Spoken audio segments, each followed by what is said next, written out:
Hey everybody, welcome back to another video focused on Power BI. This video is actually going to kick off a new series of videos that I'm going to be doing on this channel focused on Power BI fixer-uppers. In other words, I'm going to be taking a Power BI report that someone else built, and I'm just going to be walking through some steps that I would take to turn that report into something truly incredible. So there's going to be some stuff kind of happening behind the scenes in Power BI. I'm going to walk through some really amazing tips on data visualization, data storytelling, and of course I'm going to be hopping back and forth between Power BI and PowerPoint to teach you some really awesome design tricks that I use on a regular basis. And the reason that I'm really excited about this Power BI report in particular is that it was designed by none other than my own wife, Nina, who I was really hoping would be able to join us for this video. But unfortunately, she's in the southern part of Kentucky this weekend visiting her parents. So I am joined by Nina via Fathead instead. So I am going to be taking Nina's report. I'm so proud of her. And I'm going to be showing you some steps that you could take to make this report in particular tell a more engaging story, look amazing, and really, really blow the socks off anybody that would be looking at this particular Power BI report. So extremely excited to get started. This video is going to be a two-parter. So in the first video, I'm just going to be walking through some tips and tricks that I would use to really elevate the data visuals that are in this Power BI report. And then in the second video, I'm going to be giving you some design tricks to turn a report like this into something that looks incredible. So let's go ahead and get started. So here we are in Nina's report, and she already started, kind of laying out some visuals. She had done descriptive analysis on this data set prior to trying to build anything in Power BI. This is only Nina's second Power BI report, so I'm super proud of everything that she's done so far. But, she only was able to throw together a few visuals before, kind of asking me what I thought of the direction that she was going, and definitely wanted, a little bit of assistance in figuring out a way to more eloquently sort of lay out these data visuals and tell the story that she was interested in telling from this data. So all of this data is fake. And from some kind of hypothetical school district, you can see that there are 84,000 students. And if we go over to the actual data, there's a lot of stuff that we would expect to see from a data set kind of oriented around a school district. We've got unique identifiers for all of the students. We have fields that are numeric, indicating scores across reading, math, English, composition. We've got some fields indicating whether or not students are career ready or college ready, whether or not they've taken AP classes. We have information about their gender, their race and ethnicity. And we have information about whether or not students are enrolled in a free or reduced lunch program. And some of the things that Nina told me she was super interested in this data set based on her descriptive analysis outside of Power BI was she noticed in this data set that female students actually tended to have higher absentee rates than male students while also sustaining higher GPAs than their male counterparts. So she definitely said she wanted my help kind of figuring out a way to tell that data story. I said, no problem. She also wanted to understand a little bit more about the students that are enrolled in this free or reduced lunch program, because if students are enrolled in a lunch assistance program, maybe it indicates that they come from poorer backgrounds. And if students are coming from home situations where their parents are having trouble putting food on the table, maybe they have other socioeconomic barriers that are holding back their academic progress. So she wanted to know more about the students that are engaged in programs like that, and what the ultimate consequences are for their scores across the different subjects in this data set. And I agreed that that would be very, very interesting to look at. So I came in, first just to kind of understand what she's already visualized and how we can really start to kind of pull out the sorts of information that she said she was most interested in. So I'm going to start by just kind of going through her report and kind of cleaning up these data visuals. And then in the second video for this, we're going to worry about kind of tying everything together in an amazing layout. And I'll be using a lot of PowerPoint for that portion. So let's go just quickly run through each of these tabs. First, she created a demographics tab that just kind of runs through, what do we know about these 84,000 students? We've got their average GPA, the percentage of these 84,000 students enrolled in a free or reduced lunch program. It looks like it's quite a lot. And we also have some information about overall absence rate among these students. We also know a little bit about their race and ethnic composition. We know, how many males and females. Looks like it's about 50-50 split. And then there's also some information here that Nina's presented on college and career readiness.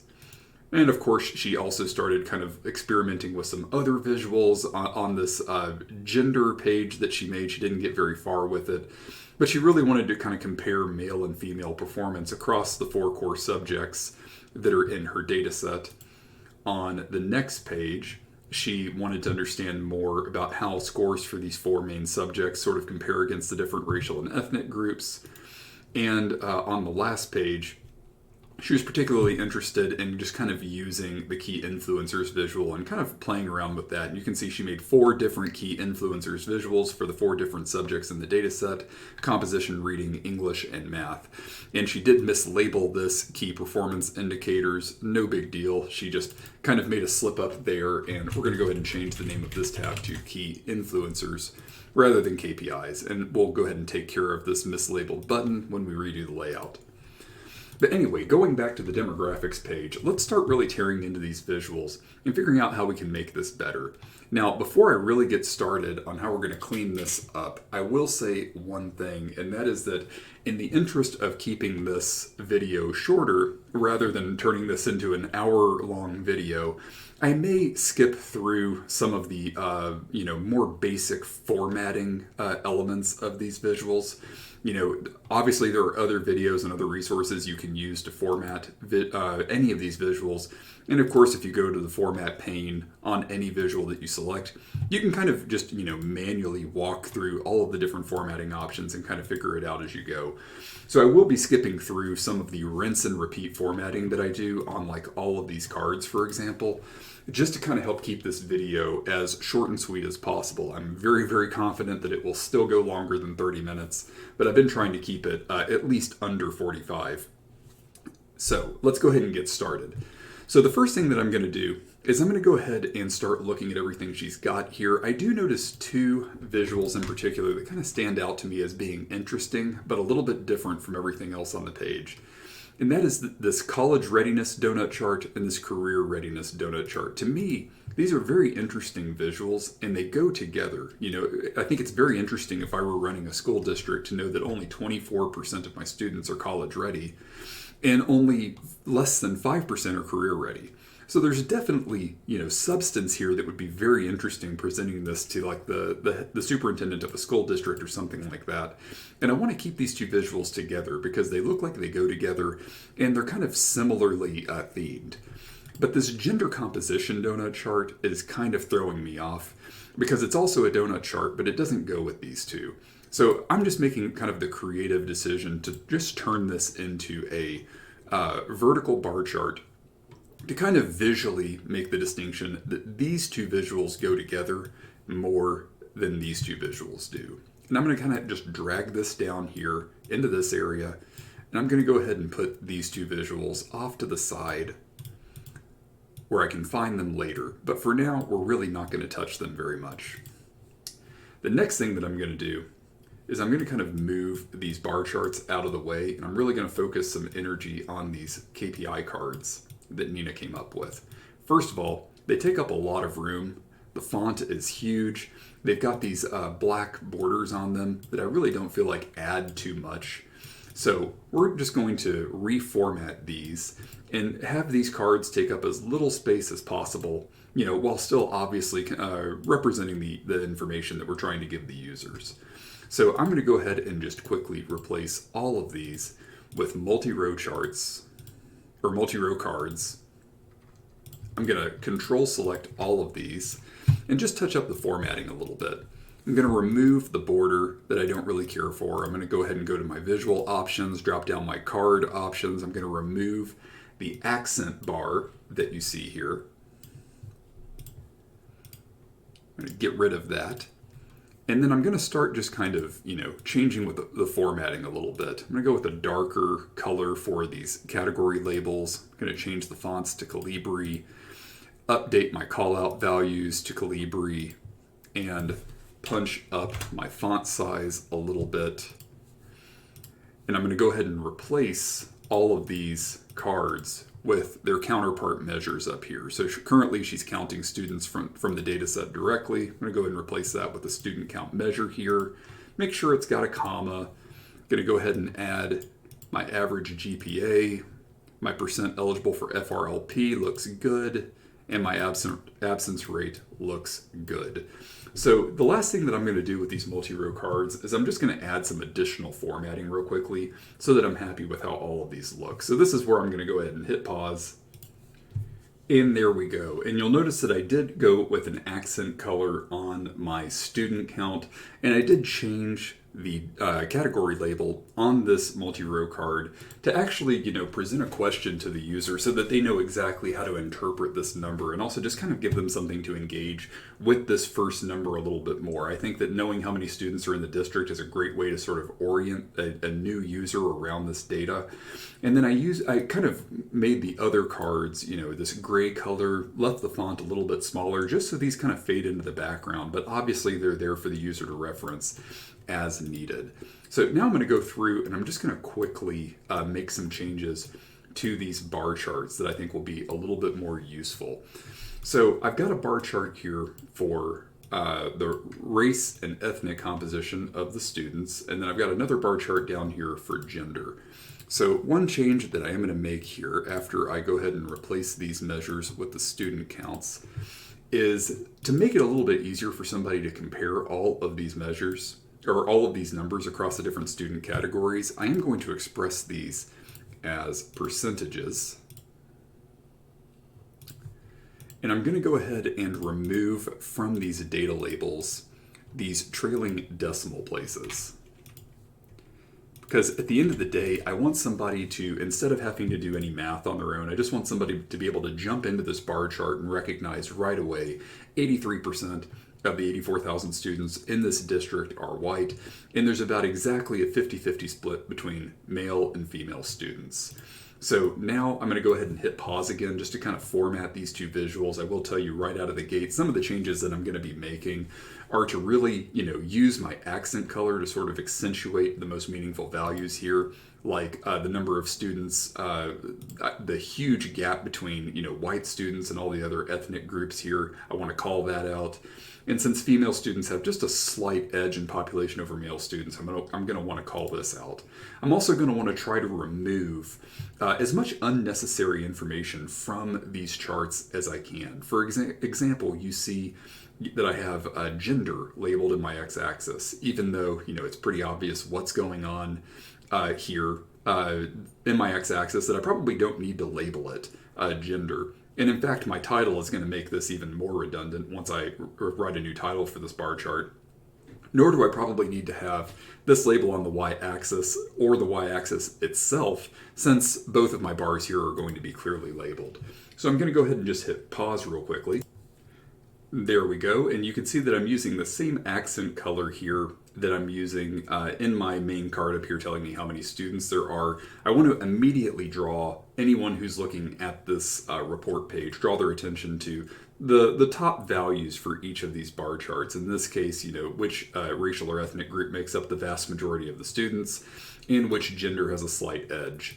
And I've still got a lot of space out here that I need to figure out a way to use. And so what I'm actually going to do is I'm going to carry over these two visuals, but I'm just going to drag new measures into them for average GPA and absence rate. So I'm going to go ahead and just, copy and paste these bar charts. I'll worry about the spacing here in just a moment. Go ahead and hit pause, and I'm just going to drag my GPA measure into both of these and my absence rate, and just go ahead and clean up the formatting again.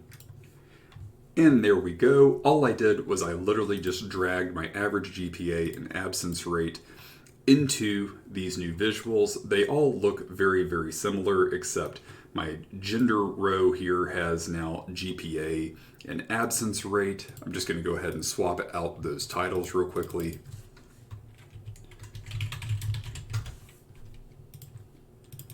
And absence rate.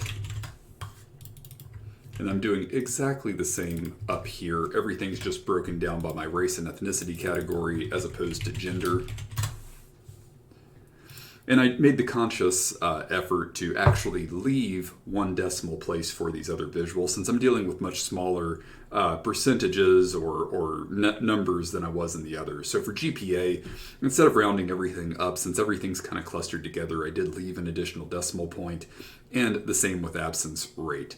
So you might also notice that I did keep the same accent color visible across all three of these charts. For the gender section, it makes sense because females make up a slight majority of the students in the district. They have the highest GPA and the highest absence rate. But for these three, since we really wanted to kind of compare the different ethnic categories and their performance across, average GPA and their overall absentee rate, I actually left the focus on the white students for comparison purposes, since they make up such a huge majority of the district. That makes it easier to immediately notice that one of the smaller ethnic categories actually is on top of everything else when it comes to the average GPA. And white students have a pretty comparatively smaller absence rate compared to several of the other minority groups within the data set. So just to kind of preserve that through line and let anybody who's jumping into this tool, kind of preserve what they're looking at and make these comparisons across the three charts easier, I just kind of left the emphasis on the population that makes up the most of the data. And so over here, we're left with, these two charts that focus on college readiness and career readiness. I already have plans for what I'm going to do with these charts when I get ready for my layout, but I am going to go ahead and just make some quick updates here. I'm going to go ahead and take my slices. I'm just going to decrease the radius to 80. Some people are going to say you should never use donut charts. I personally think that donut charts are just fine for this kind of binary or Boolean data, like yes, no. I do think that these are appropriate visuals for these two elements from our data. I do think that Nina may have over-labeled these. So I'm going to take my detail labels, and instead of showing everything, I'm just going to show the category and the percent of total. And for the percent of total, I'm actually not going to show any decimal places. I think that this does a perfectly fine job of sort of summing everything up. When using data labels and data visuals, I love to use DIN. It's a very readable, crisp, simple font that gets right to the point. At the end of the day, for college readiness, we want to know only 24% of students are ready. For career readiness, we want to know that only 5% are ready. So if we want to adjust our colors or something to sort of help really drive that home, we can also continue to kind of play with our colors a little bit so that, it immediately stands out that we have a problem when it comes to college and career readiness. Again, if I were in charge of a school district, that's exactly the kind of stuff that I would want to know. We're going to go ahead and give these much more descriptive titles to help somebody jumping into this data know what they're looking at.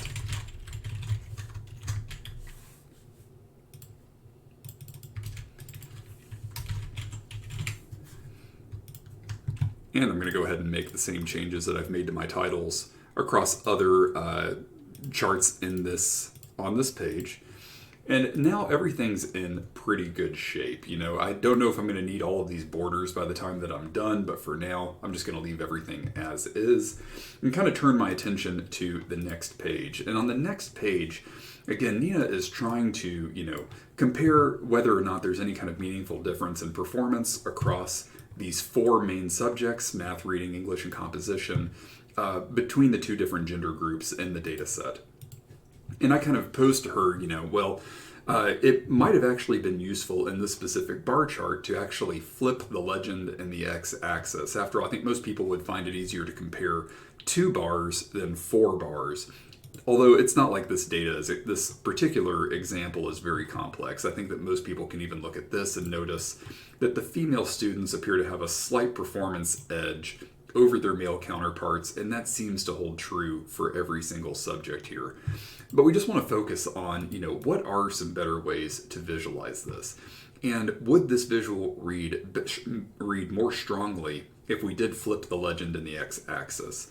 And Nina brought up the point that the reason that she didn't visualize the subjects in the x-axis is because there's actually not a dimension in the data that she could use to do that.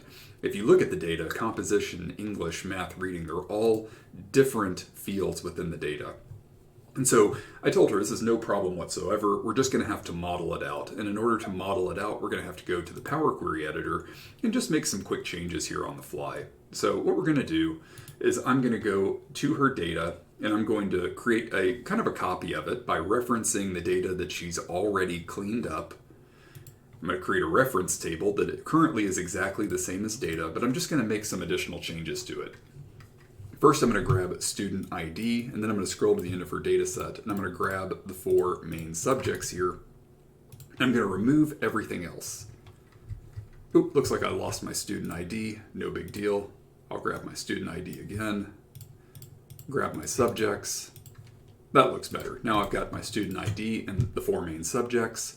I'm going to go to transform, and what I'm going to do is I'm going to unpivot those 4 subject fields. So now I have a single column that contains the names of all of my subjects, and I have another column that contains the values of all of my subject scores. Now, if you'll look at this, that means that we have created, in effect, 4 rows for every student. So if we look at this first student, student 10, in the original data set, student 10 would have only had 1 row of values. But since we've pivoted the data, student 10 now has 4 values, 1 value for every single subject and the related scores. So since we had about 84,000 rows of data, logically we would expect this new table to have not 84,000 rows of data. We would expect it to have 300 and something, which it does. The new pivoted table is 318,000 rows of data, but it just contains all of our unique students, their different subjects, and their scores. But what this allows us to do is, instead of being forced to visualize just our male and female students on the x-axis and then drop all of our subjects one at a time into the y-axis, we now have a new dimension that we can use. And so I'm going to go ahead and drop that into subjects, which it looks like it worked. I'm going to go ahead and grab the scores and put those into the y-axis and set those to average.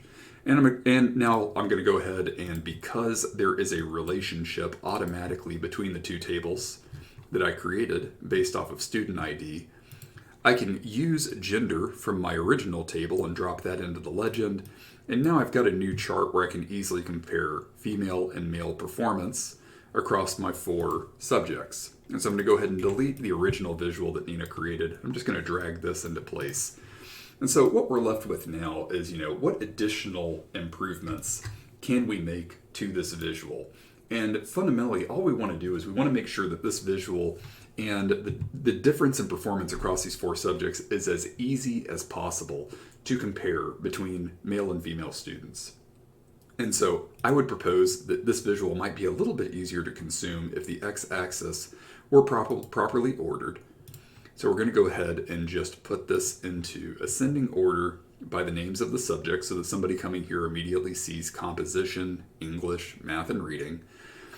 And it might also be easier to compare these scores if, instead of using a bar chart, we used a line chart. And now immediately, if you are a data visualization expert, this might generate some controversy because, line charts are meant for time series data, or anytime you use a line chart, that implies some kind of continuity. While that is true, in this specific instance, I think a line chart does a much better job of highlighting that female students are outperforming their male counterparts across all subjects, and it also does a better job of highlighting exactly where the gaps are and the extremity of those gaps relative to each other. So you can see that the biggest gap is here in English between male and female students, and the narrowest gap is between math for male and female students. So now I'm just going to go ahead and start playing with the formatting of this visual just to make it, as crystal clear as possible and as simple to read as possible. There are still a lot of elements in this visual that we do not need. For example, the legend. We can get rid of the legend and replace it with series labels and label each of these lines female, and male. The data labels are not going to be very, very helpful. We can reintroduce y-axis labels just as easily. So let's go ahead and hit pause and transform this visual into something great. And there we go. Now we've really cleaned up our line chart. It's super, super easy to read. I did add series labels, to both of these different lines. I added markers. And of course, I used color to call out my female students as the top achievers here across all of these subjects. I even carried that blue accent color over to my series label. And for the males, for the male performance, there was no reason to use like a secondary color or anything. I just let those be dark gray, just enough that you can easily make this comparison between them. I also added a very descriptive title up here that is just how do scores in key subjects compare between male and female students in this district. And the last touch that I'm going to make is I'm just going to go ahead and collapse this a little bit more. And I'm going to take these two cards that Nina had already created. I'm going to drag these under it for a little bit of extra context. I'm going to go ahead and multi-select both of them. I don't think that I need 2 decimal places on these, so I'm just going to drop that down to 1. I'm going to go ahead and drop the overall font size down to 36. And I'm going to go ahead and make my callout value for my female students the same color that I'm using elsewhere on the page. And I'm going to go ahead and lighten up the color for my male students. Let that be just kind of a dark gray. And I'm just going to leave her titles as is. I'm pretty happy with how that looks. But now, of course, we have this huge space over here that we need to figure out something to do with. And again, one of the things that Nina raised from the data set when she was doing her exploratory analysis was that she was very interested in understanding more about, the fact that female students have a higher absentee rate than their male counterparts in the school district, but they also sustain higher GPAs. She wanted to understand more about that. And even, was kind of asking me whether or not it might be interested to compare that across the race and ethnicity category. And I said, no problem, we can do both. So first, let's go ahead and add a scatter plot to this page, because ultimately we're comparing 2 numeric variables within the data set, that being absentee rate and GPA. I'm going to go ahead and grab absence rate, add that to my x-axis. I'm going to go ahead and grab average GPA, add that to my y-axis. And now I'm going to go ahead and grab my gender field from my data set and add that to my legend. And immediately you can see what we already knew. Male students have a lower absence rate, but they also have a lower GPA. And our female students have a comparatively higher absence rate, but they have a much higher GPA relative to their male counterparts. So Nina's question was, well, what does this look like when we account for the different ethnic groups? And she was kind of confused on, well, how do I compare, gender and ethnicity, or race and ethnicity, when they're separate fields and I can only add 1 to my legend. And I said, no problem. What we're going to need to do is we're going to need to create a new column that we'll call gender ethnicity. And we're going to create a column that kind of concatenates or joins the 2 together. So the first part is going to be gender, and the next part is going to be a parenthesis, and then we're going to add the race and ethnicity field, and then a closing parenthesis. And I'll go ahead and show you, once I'm done with this, what this field ends up looking like. Let's just go ahead and add a table. Whoops. Let's go ahead and add a table and drop our new gender ethnicity field into that. And you can see it's just the gender with the race and ethnicity category in parentheses. So now, instead of using gender, let's go ahead and grab our new field and add that to the legend. And immediately, you can see there's a lot more dots. Nothing immediately jumps out to me as being, a pattern. So let's start just kind of stripping this scatter plot down to its most essential components. So the first thing that I'm going to do is I'm going to go ahead and just remove my legend. And I'm going to open up my category label options and turn those on. I'm going to change my font to Calibri to sort of match everything else that I'm doing. And now you can see, okay, it looks like all of the female students, regardless of their, race or ethnicity, are actually kind of experiencing the same thing. They have higher rates of absence relative to their male counterparts, like let's compare Asian and Pacific Islander, and yet they also have higher GPAs, and that holds true across race and gender. So if we look at the Caucasian students that make up most of the data, you can see here are male students, lower absence rate, lower GPA, female students, higher absence rate, higher GPA. And so this was a very, very interesting visual that Nina had the idea for, that I was thrilled that we were able to execute. Let's go ahead and open up our markers. And what we want to do is we want to change the color scheme for these different markers just to really accentuate the difference in performance here. And so we're going to just literally use, the same color that we're using over here in this configuration. I'm just going to go ahead and grab blue for all of my female students. And I'm just going to let the male students in this scatter plot be gray so that they're visible, but attention is really focused on the gap here, for the female students in this specific situation. If you want to bump up the size of the markers too, that could absolutely be something that we do. I'm going to actually make the size just a little bit bigger, just enough to make it a little bit easier to compare them. And then the last thing that I'm going to do is I'm pretty happy with how this visual looks. There's not a whole lot more about this that I would change, except for the title. And here I'm just going to remind anyone looking at this that given that female students tend to be absent more often than male students in the district, do we observe a corresponding impact on GPA?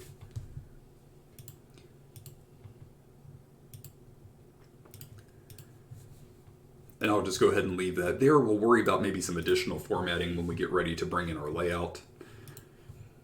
For race, we're going to start looking at some similar things, but figure out ways to, kind of accentuate this. Obviously, we don't want to carry the same visual that we created here over to the race tab on this.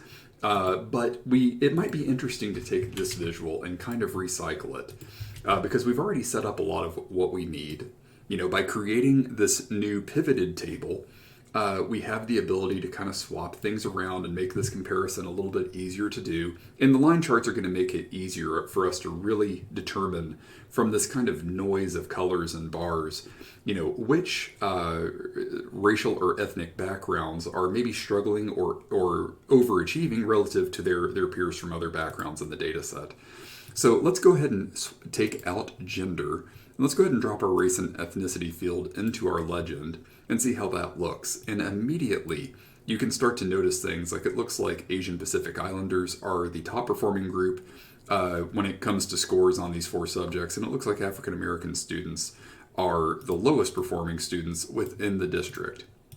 And I did add some numbers to kind of lock down the y-axis on gender. I'm going to go ahead and remove those restrictions so that we can see everything more clearly. And I'm going to go ahead and delete that visual that Nina had created.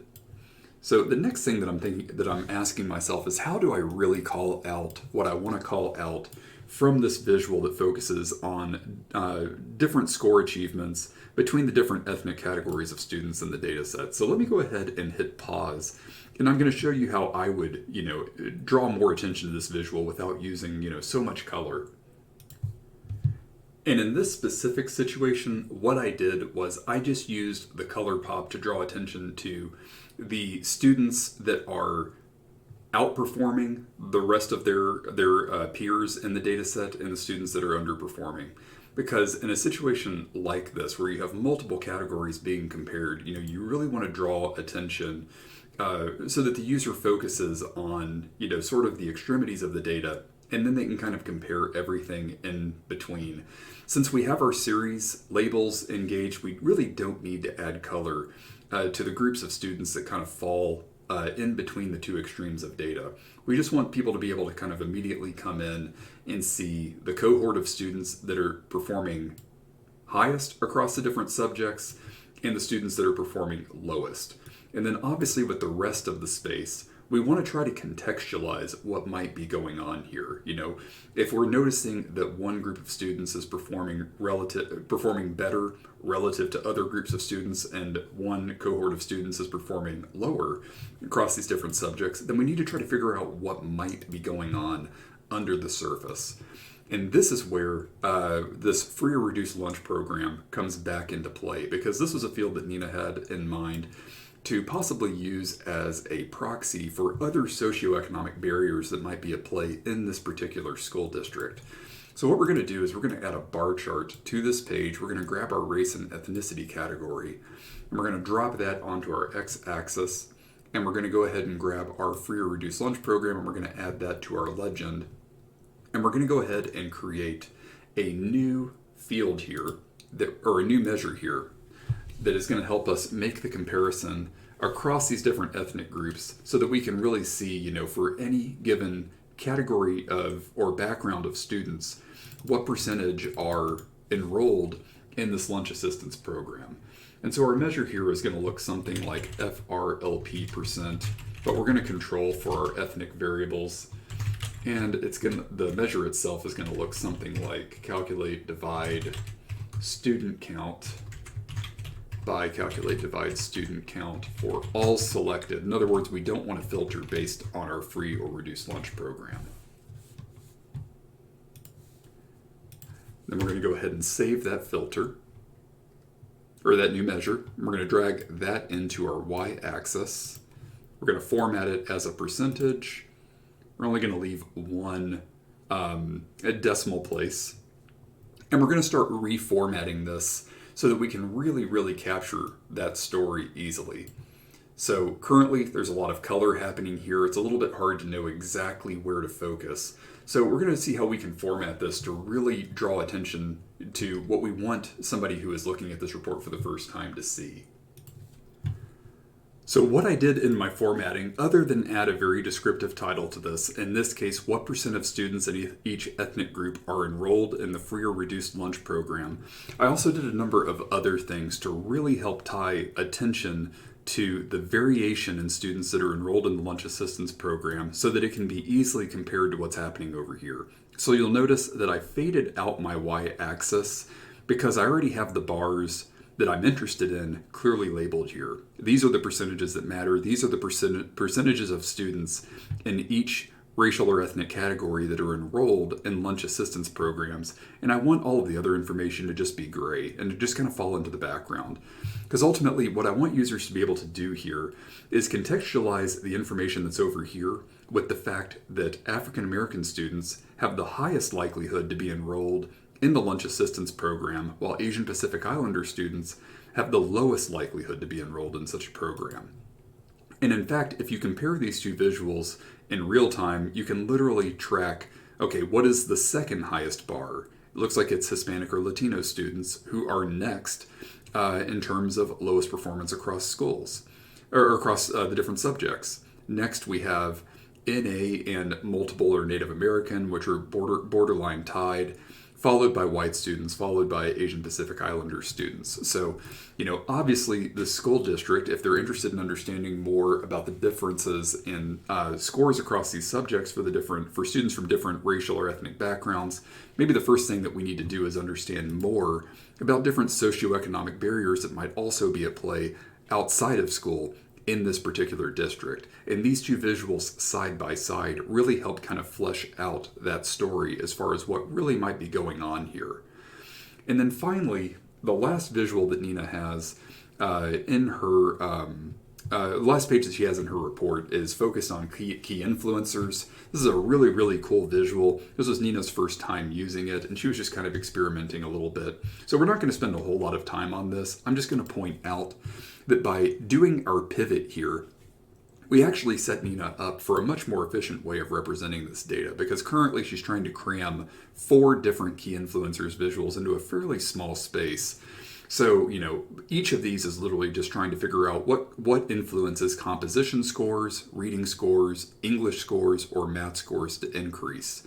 But another way that we could, present this information in this report, now that we have this pivoted table, we don't need to basically set up 4 different key influencers visuals and grab like composition from our data set, then English, then math. Instead, we can use this pivot table that we set up, and we can just grab our scores value and put that into the key influencers visual. We're interested now in what influences scores for a given subject to increase. So I'm just going to change the label on the field that I put into analyze to scores for this subject. So I now have what influences scores for this subject to increase. And I'm going to drag my subjects into the report, and I'm going to turn that into a slicer. I'm going to turn it into a drop-down slicer more specifically. And for now, I'm just going to kind of leave this slicer here until I've had a chance to build my layout. I am going to quickly change the slicer settings to single select, because now that we've got this, we really only want the user to be able to look at this one subject at a time, instead of trying to compare multiple subjects in the key influencers visual at once. But now, if the user wants to use key influencers and see what's driving scores for a given subject, all they have to do is just go up here, click the subject they're interested in analyzing, and the key influencers visual takes care of the rest. So there you go. It only took us about 40 minutes to make some really, really significant improvements to Nina's report. There is another follow-up video to this one where I'm actually going to take that report, now that I've improved the data visuals and kind of laid out a more clear data story, and I'm just going to show you how to design a report, including the layout and everything kind of going on behind the scenes to really tie all of those data visuals together.